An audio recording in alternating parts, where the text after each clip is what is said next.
사람과 사람을 연결하고 한국을 미래와 연결했습니다. 그리고 하나의 불꽃이 피어났습니다.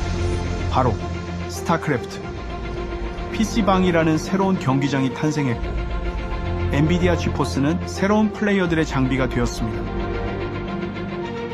e스포츠는 모두의 무대가 되었고 챔피언은 국민의 염원을 안고 우승을 거머쥐었습니다. K컬처. 세계는 처음에는 호기심으로 이내 사랑에 빠졌습니다. K팝, K드라마, K뷰티, K스타일에 빠졌고 떠오르는 세대는 더욱더 높이 나아가고 있습니다. 한국의 황금기를 향해 그리고 AI 엔진, 엔비디아 GPU로 구동되는 새로운 종류의 AI 팩토리와 함께 AI 혁명이 도래했습니다.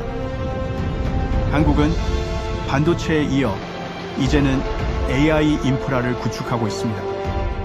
삼성, 현대, SK부터 네이버와 LG에 이르기까지 디지털 트윈, 스마트 로봇,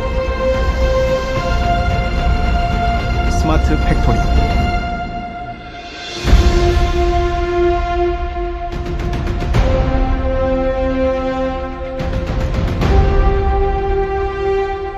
산업혁명에서 AI 혁명으로 한국은 새로운 미래를 만들어가고 있습니다.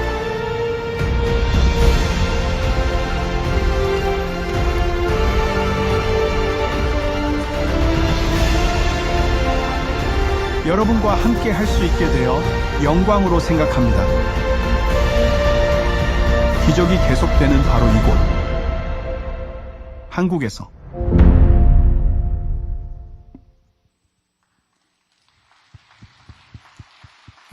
Ladies and gentlemen, please join me in extending a warm welcome to Mr. Jensen Huang, CEO of Nvidia, up to the stage. Thank you. Thank you. Do I do it from here? At the center, wherever you want, actually. Okay. Are you going to stand there? You're going to help me? If you need my help, Yes. willingly. Nice to see all of you. Nice to see all of you. Kombu chicken is very good. I enjoyed chimek with my friends, and it is the best way to enjoy Korea. I enjoyed it very much. Thank you for the opportunity to address you today. And first of all, congratulations on such an incredibly successful APEC. It tells you something about the ability for Korea to attract, to unite, and of course, Chairman Tony Che's incredible work to organize what is a historic APEC. And so I want to congratulate you for that. The industry, as you know, the computer industry that Nvidia is part of is going through a fundamental transformation. And every single industry, because computers are affect and impact every single industry. It is the single most important instrument of humanity today.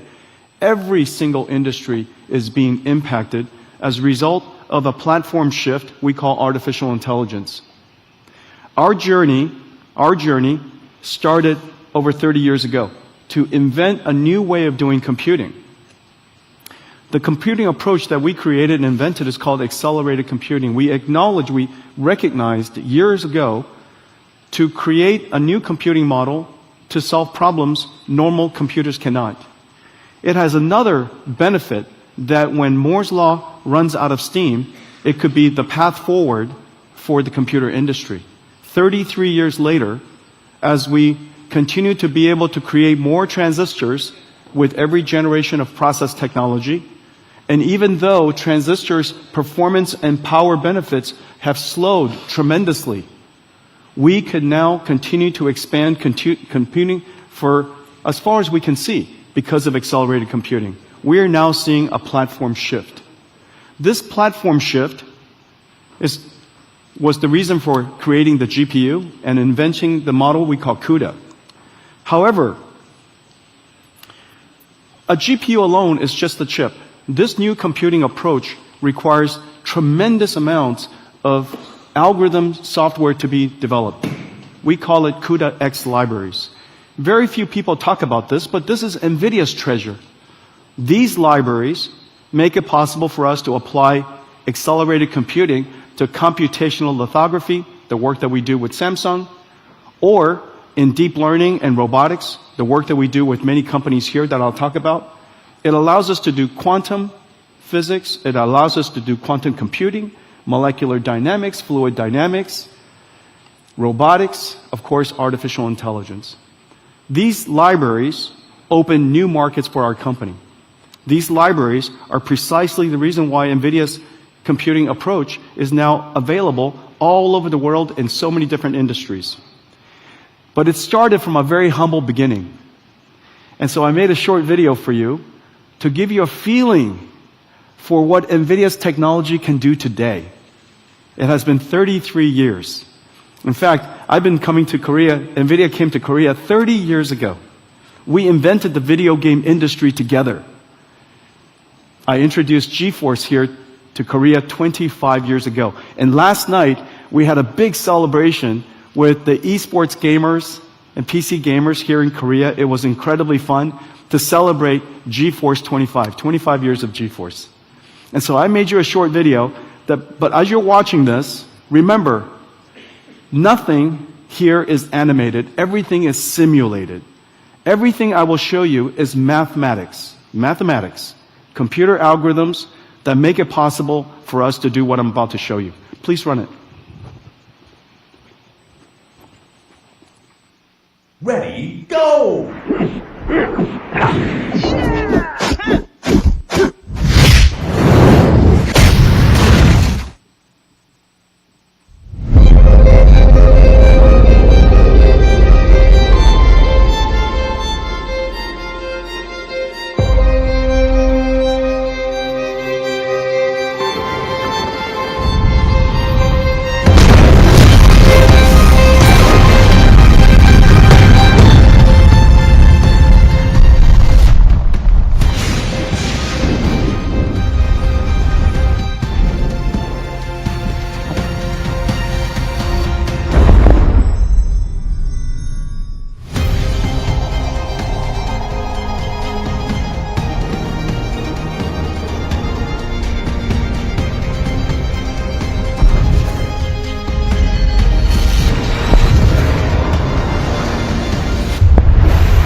It is incredible. It is incredible how far technology has come.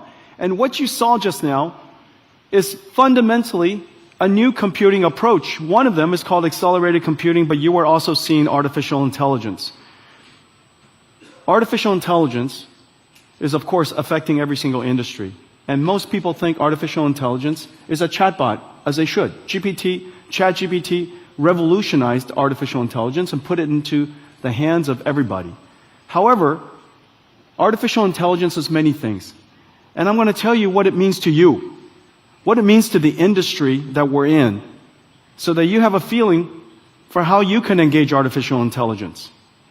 First of all, artificial intelligence is a whole new computing platform.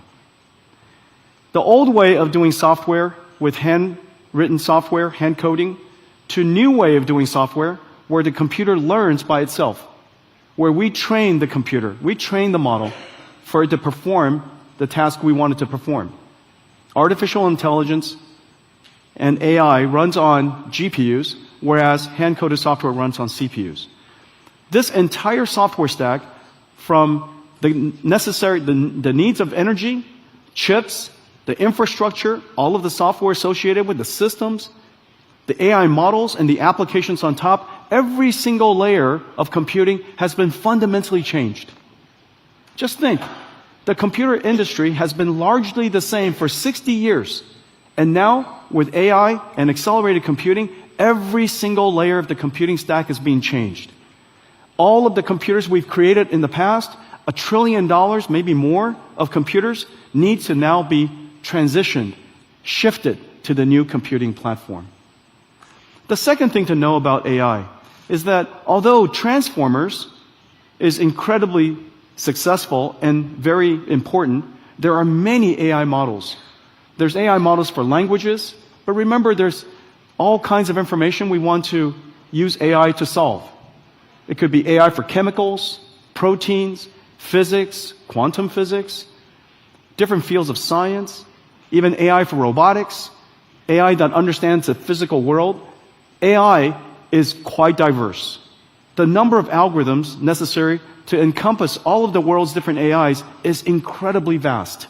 ChatGPT and chatbots is one of them. But the beautiful thing is with all these different AI models, we can therefore revolutionize many applications in many industries, which is the reason why we are seeing AI affecting literally every single industry in the world. There are no industries where intelligence is fundamentally not necessary. The observation, and this is a very important idea, that the technology of the past, software of the past, is a tool that humans use. Excel is a tool, web browsers are tools, PowerPoints are tools, these are very important tools, but these are tools used by humans. It's no different than a car that is used by humans, it's no different than screwdrivers and hammers that are tools used by humans. But AI is work. AI performs work, which is the reason why everybody realized that AI has the ability to address the largest technology industry in history.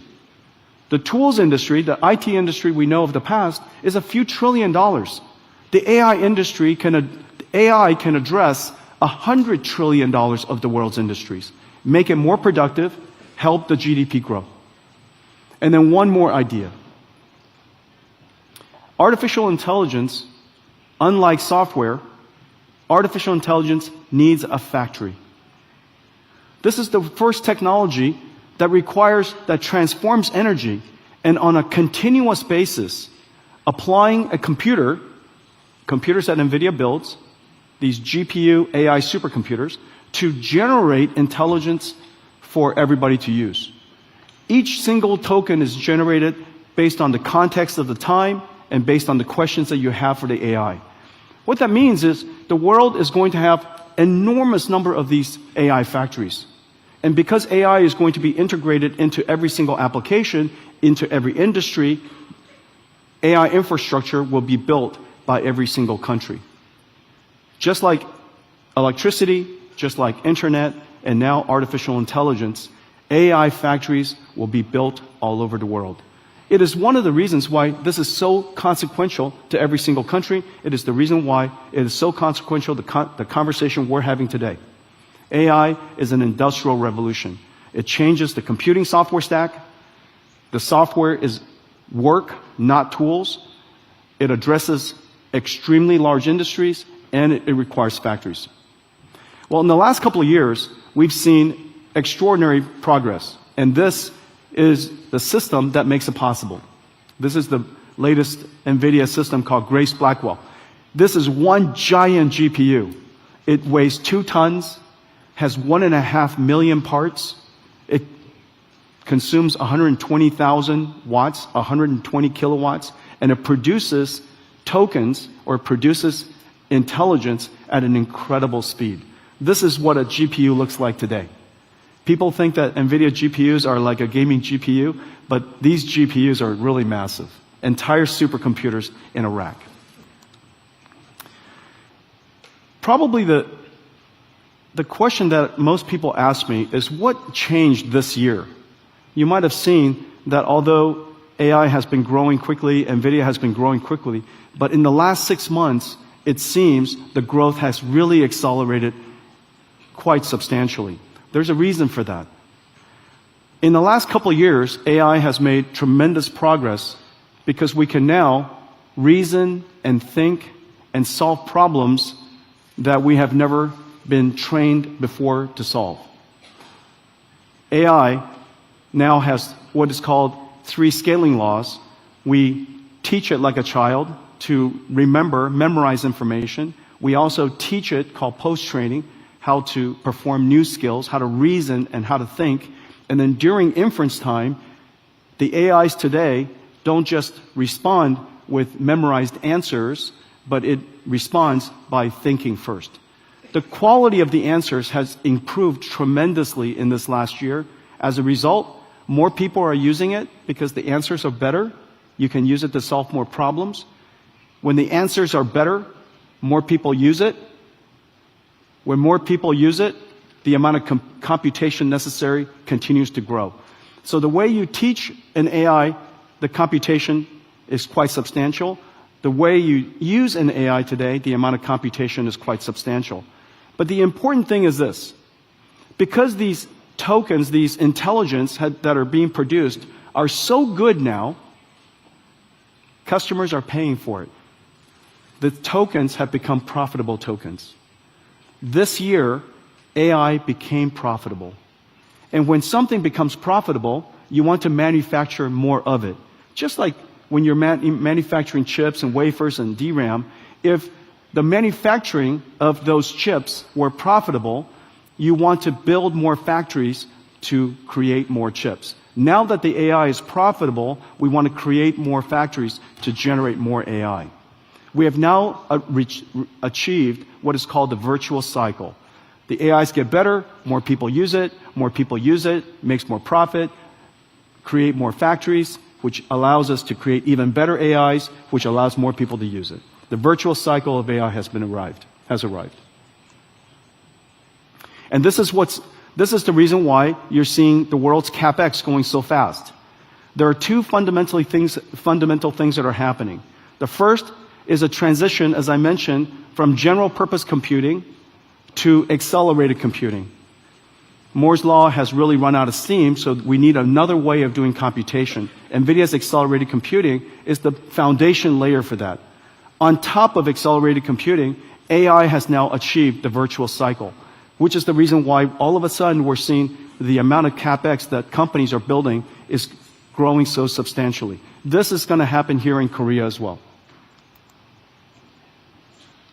Well, the reason why I think this is such an extraordinary time for Korea is, of course, during a platform transition, it's vital to any technology industry, it's vital to any industrial nation. However, for Korea, this is an extraordinary opportunity because in very few countries in the world do you have 3 fundamental, essential, necessary qualities in order to succeed. The first is you need software. Software expertise is one of those skills that Korea has abundance of. deep technical and science capability, and third, manufacturing capability. When you combine software and AI, technology, and manufacturing, you have the opportunity to really take advantage of robotics. This is the next generation of physical AI. And you can see NVIDIA working in the robotics field all over the place. This is humanoid robotics that we're doing with Figure. This is the work that we're doing with Caterpillar, turning themselves into a robotics industrial company. This is agility, logistics robots. This is Johnson & Johnson, surgical robots. But the technology has now reached a level where we are starting to see robotic systems all over the place. We're also seeing entire factories become robots. This is a factory that NVIDIA is building in the United States for our own AI supercomputers. And we're working with technology companies throughout the world in order to create a robotic factory. The entire factory is a giant robot. And inside this robotic factory, it will orchestrate robots that are working together with humans, with all of us, and they're going to produce products like self-driving cars that are robots. So robots orchestrating robots, building products that are robotic. This is the future of artificial intelligence. And I think that this is an area that is just so incredible for Korea because you have all of the capabilities. You have the deep technical capabilities, you have software capability and artificial intelligence capability, and you also have such an incredible manufacturing base, industrial base. Well, this week, we're announcing several really terrific partnerships, extension of our partnerships. I've been working here for so many years. We have so many different friends. Naver, for example, was one of our earliest partners, and they partnered with us to create the world's third large language model. And that large language model was Korean. And they were one of the first customers of ours in building a supercomputer here in Korea. This week we announced that Naver NVIDIA will expand our GPU infrastructure here in Korea by 60,000 GPUs. We're working with Samsung in manufacturing, of course. They are the first partner NVIDIA had in building memory technology to help me invent the AI supercomputer that is now powering the world's AI. We manufacture HBMs here. We, of course, partner with Samsung on manufacturing chips. But now we're going to advance AI together, build AI factory together, build digital twins for their factories together, expansion of our partnership tremendously, and we're going to build 50,000 GPU AI factories with Samsung. Working with SK, at the SK Group, of course, with HBM memory, but also in creating digital twins of their factories, and we're going to build 50,000 GPU AI factories with SK Group for their AI factories. And then Hyundai, we partner with them to build autonomous vehicles, but their factory will become digital twins, and inside these factories will become robotic factories, orchestrating robots, building cars that are robotic. And they're building 50,000 GPUs for their AI factory. Total, this week we announced that we will build 250,000 more GPUs here in Korea, making Korea one of the largest GPU or AI infrastructure countries in the world. And then finally, it's really vital that we build the ecosystem, not just the AI infrastructure of Korea, but the ecosystem of Korea, so that we partner with AI researchers here with Korea universities, amazing universities like KAIST, all the startups that are here, to create an environment necessary for them to benefit from AI, so that there's a rich ecosystem of AI startups here. Working with the government, working with education, working with the established companies. This is an extraordinary time. I want to thank all of you for welcoming NVIDIA with open arms over the last 30 years. This is the beginning of a new journey. You were part of my journey as we were building NVIDIA. I am honored and grateful that we're going to be part of your journey as Korea now becomes an AI nation and you pursue your endeavors to be part of the AI frontier. Thank you very much. Let us extend our deepest appreciation to Mr. Jensen Huang of NVIDIA for the invaluable insights and perspectives shared with us today. What a fantastic way to conclude the journey. That was the perfect finale to the summit. He was the last guest speaker of today and of the summit. Now, with the extraordinary keynote address delivered by Jensen Huang, all sessions of the APEC CEO Summit have now come to an end. On behalf of the organizer, I would like to extend my sincere gratitude to all our